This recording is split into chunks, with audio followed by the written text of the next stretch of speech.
18 বছরের নির্বাসিত জীবনে অবসান ঘটিয়ে অবশেষে 25 ডিসেম্বর দেশে ফিরছেন বিএনপির ভারপ্রাপ্ত চেয়ারম্যান তারেক রহমান। তার স্বদেশ প্রত্যাবর্তন ঘিরে দলমত নির্বিশেষে দেশের মানুষের আগ্রহের সীমা নেই।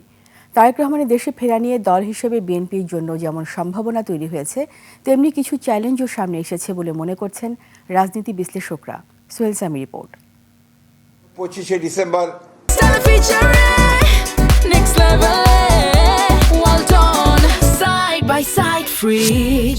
তিনি ঢাকার মাটিতে আমাদের মাঝে এসে পৌঁছবেন।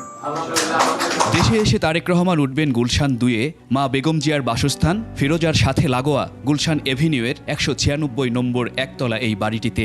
ইতোমধ্যে বাড়িটির সংস্কার কাজ অনেকটাই শেষ হয়েছে। আগে থেকেই নানা গাছগাছালিতে ছায়াশীতল বাড়িটি নতুন রং আর যত্নে যৌবন ফিরে পেয়েছে যেন। সরকারের পক্ষ থেকে নিরাপত্তার দায়িত্ব নেয়ার পর কিছুদূর পর বসানো হয়েছে ওয়াচ টাওয়ার। চলছে সর্বশেষ কাজ। বাড়িটি ঘিরে আইন শৃঙ্খলা বাহিনীর সদস্যরা রয়েছে তৎপর। ডগি স্কোয়াড দিয়ে কর্ডন করা হচ্ছে বাড়ির আশপাশ। তারেক রহমানের নিরাপত্তা নিশ্চিত করতে ইতোমধ্যে আনা হয়েছে 2টি বুলেট প্রুফ গাড়ি।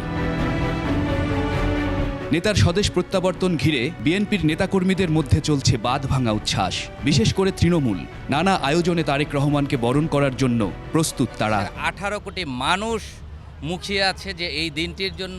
বুদ্ধিজীবী সমাজ, পেশাজীবী সমাজ, সর্বস্তরের জনগণ অতি আগ্রহ করে বসে আছে। একটা বিপ্লব হবে তৃণমূল পর্যায় থেকে, এইভাবে বিপ্লব হবে যা সর্বকালে স্মরণীয় হিসেবে আখ্যায়িত থাকবে। বিএনপির ভারপ্রাপ্ত চেয়ারম্যানের স্বদেশ প্রত্যাবর্তন ঘিরে দেশের সাধারণ মানুষ কি ভাবছেন জানতে চেয়েছে 21 টেলিভিশন। সাধারণ মানুষ হিসেবে আমরা আশা করছিলাম উনি জুলাই অভ্যুত্থানের পরপরেই আসতো। যে কেন আসলো না এটা জানি না। মামলা টামলা আসছিল, ওখানে মিথ্যা মামলা দেওয়া রাখছে সরকারে, শেখ হাসিনা দেওয়া ছিল, এই করে না আসতে পারে। যদি ভালো করে তো ভালো করবো সবাই, আর যদি খারাপ করলে তো খারাপের পথে যাবো। ফ্যাসি বিরোধী সংগ্রামের দীর্ঘ পথ পরিক্রমায় বিদেশ থেকেও তারেক রহমানের অসামান্য নেতৃত্বের কথা বলছেন রাজনীতি বিশ্লেষকরা। বাংলাদেশে যে জাতীয়তাবাদের উত্থানের একটা সুযোগ হয়েছে, উনি দেশে আসবেন এবং শুধুমাত্র দল না, জাতীয়তাবাদের আদর্শে যে সাধারণ মানুষ যারা বিশ্বাসী তাদেরকে উনি উজ্জীবিত করবেন। আমার বিশ্বাস তারেক রহমানের যে 15 বছরের লড়াইয়ের যে অভিজ্ঞতা, সে অভিজ্ঞতা যে শিক্ষা, তিনি কখনোই তার থেকে নেতাকর্মীদের ভুলবেন না।